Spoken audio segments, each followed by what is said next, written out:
Okay, so next up we have the Friedman test. And the Friedman test is like the equivalent of the randomized block design, i.e., we're extending the paired test to potentially more than two groups. So if we have this, if we have a situation where we have small sample size, very non-normal data, and we have kind of a blocking experiment or paired experiment with more than two groups, then we want to be using the Friedman's test. So here's just an example of this, is that we have three different potential drugs, and I feel sorry for these 6 subjects because they have to try all three drugs,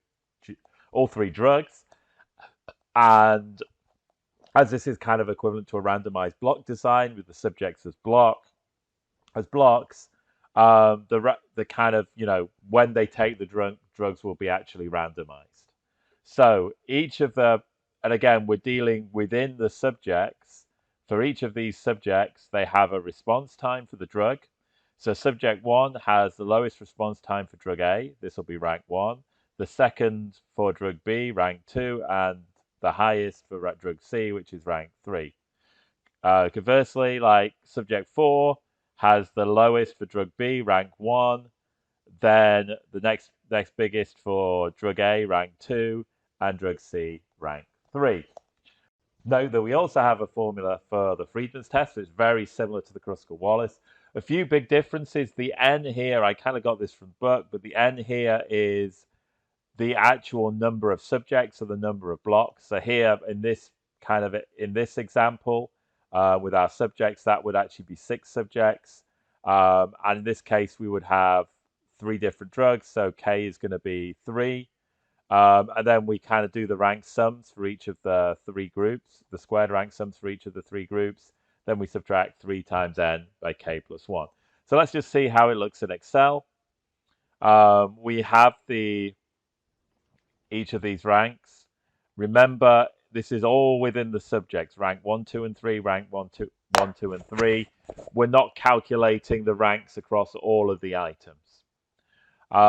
Then we have the rank sums, which is just the sum of these ranks. And then we have the statistics, so 12 divided by 6, the number of subjects, times 3 times 4.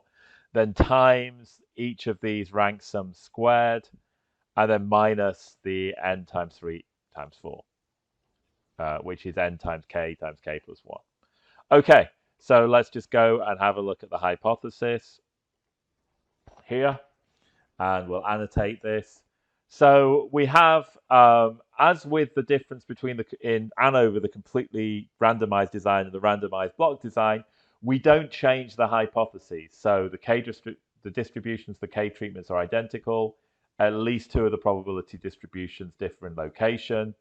We have our test statistic this time. It's called the Friedman statistic. And the rejection region is, again, chi-squared with k minus 1 degrees of freedom. So let's just do that in red. And again, if you don't know what a chi-squared looks like, it was this one. And we always deal with this right tail with the alpha minus k minus 1. Okay, so let's just actually do this kind of example. So H0 and the probability distributions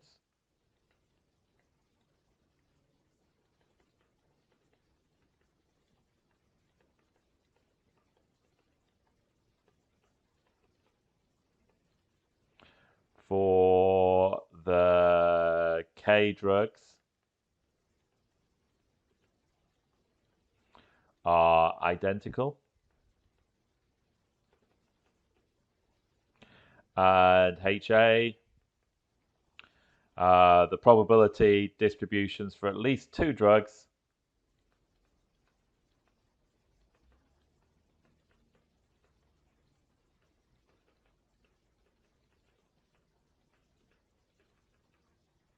go over there.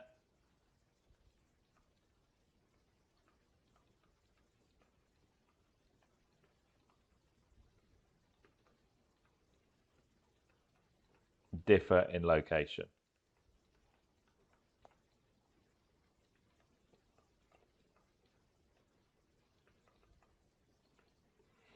Okay, so we're going to have, those are our hypotheses, and we're going to have the test statistic, which is the Freidman test statistic.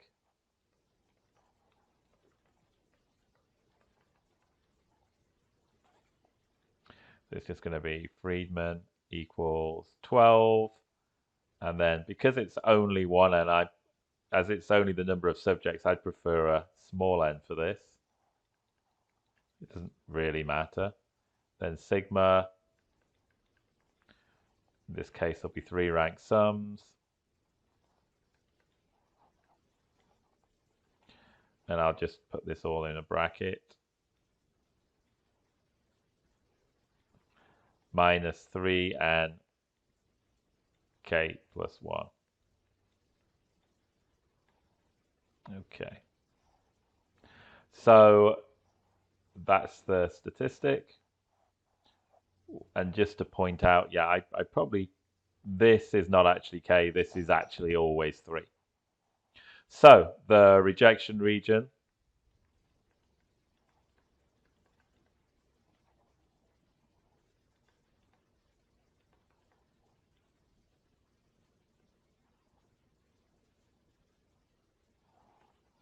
is going to be reject H0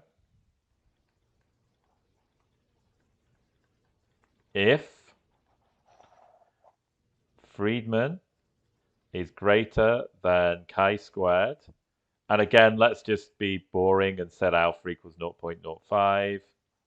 Chi-squared 0.05. And again, we have 3 drugs, so we have 2 groups, which is equal to, and this is exactly, we'd have to look it up again because it's what we looked up last time, is 5.99. Okay, so let's calculate the test statistic.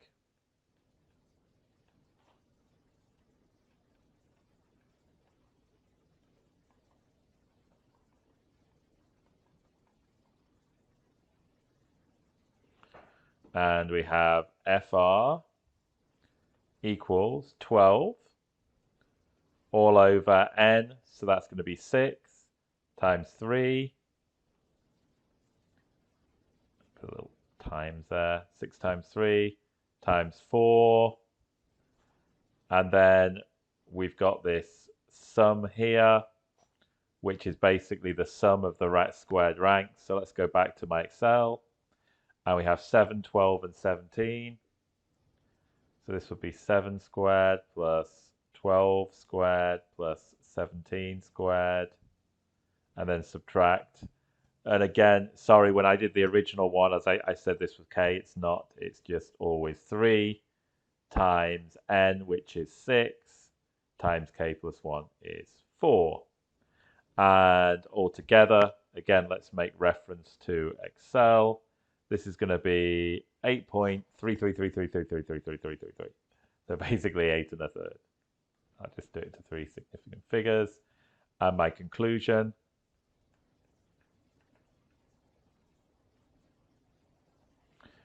Freidman equals 8.333, which is greater than 5.99. So reject H0. So there's evidence that the probability distributions, for at least 2 of the probability distributions, differ in location. Again, let's just go and look at the requirements for this. So we're randomly assigned to experimental units in blocks, i.e., we're going to randomize the order of the drugs. We can actually rank within the blocks, so we can do a ranking. And the k probability distributions within each block are again continuous probability distributions. Okay, so let's do this in SPSS and see if we get the same result. Hopefully we should do. So what we're going to do is we're going to go to SPSS. And you can see here, the data is very simple here. We just have a column for each of these kind of drugs, and we can just do analyze, non-parametric test, related samples, and we just need to select everything pretty much. So we need to select A, B, and C.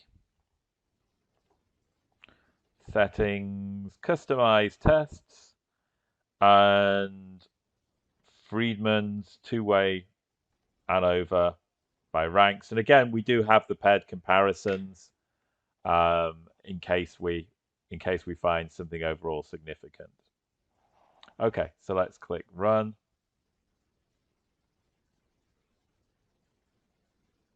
Okay, so luckily, so I don't look stupid, we have the same test statistic, 8.33. Given the chi-squared distribution, we have in the overall and in the summary, we have a p-value of 0.016. So that would tell us that we would fail to reject if we'd set the alpha equals 0.01. And then we get this beautiful picture of the ranks. We can see that drug A is mostly rank 1, drug B is mostly rank 2, and drug C is mostly rank 3. So we can see this kind of step difference between the groups. And again, we have the pairwise comparisons. And again, you know, we're going to use Bonferroni. So you can see that the adjusted significances are much, much higher than the actual significances, testing against alpha equals 0.05.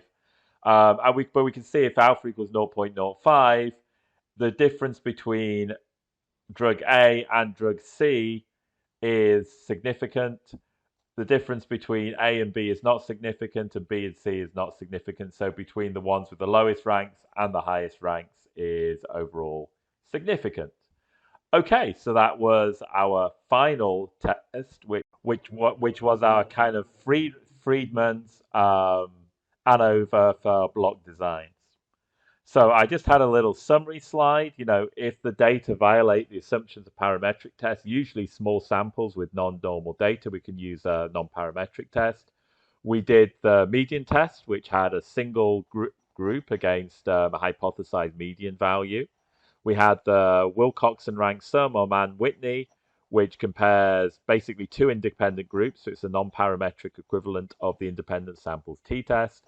We had the Wilcoxon signed rank test, which was the non-parametric equivalent of the paired t-test. So again, if we have comparing two groups with kind of paired data, then this is the test we use. Kruskal-Wallis, it's basically the non-parametric equivalent of the completely randomized design, one-way ANOVA, and the Freidman's test, the equivalent of the ANOVA with blocks. Okay, so that's all, folks.